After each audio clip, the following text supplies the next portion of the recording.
Hai Smart Traders and Investor, kembali lagi bersama saya Kadek Mertayasa di channel Yuk Nabung Saham.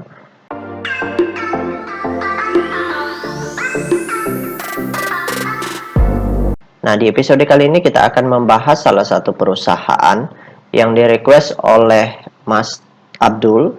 Kode sahamnya LEN, nama perusahaannya yaitu PT Trimitra Propertindo Tbk. Oke, untuk mempersingkat waktu langsung saja kita cek datanya di aplikasi iPod.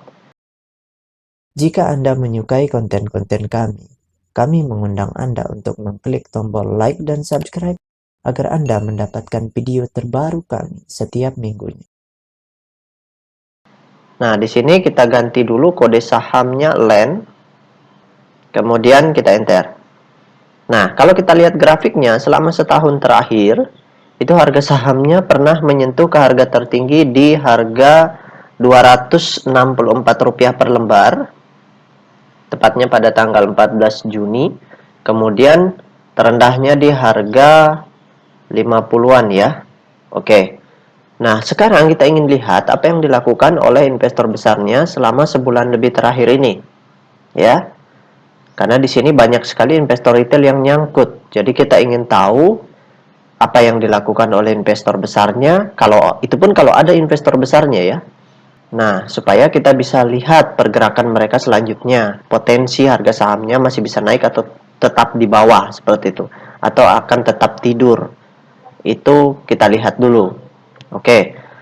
Nah, sekarang kita cek data broker summary-nya terlebih dahulu. Oke, kita klik kolom Broksum.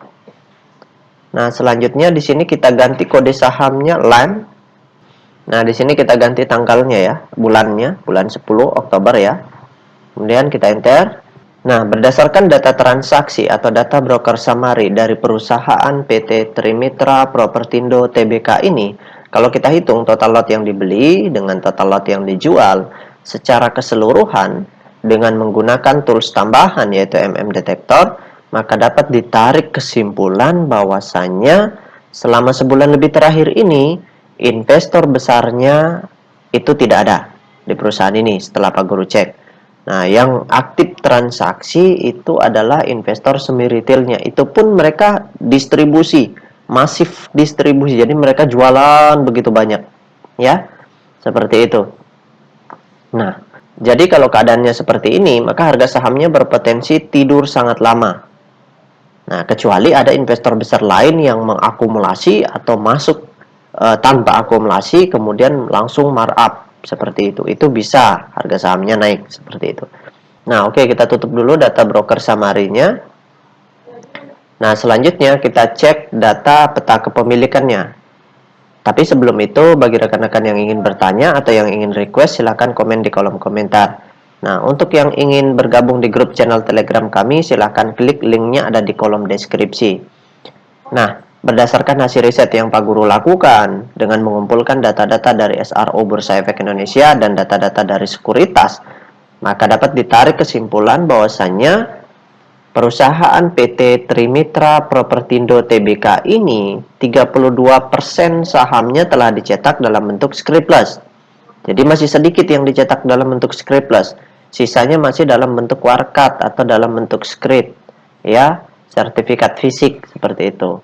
Jadi masih banyak yang belum dicetak dalam bentuk scriptless. Jadi masih ada potensi untuk bisa naik kalau misalkan terjadi right issue.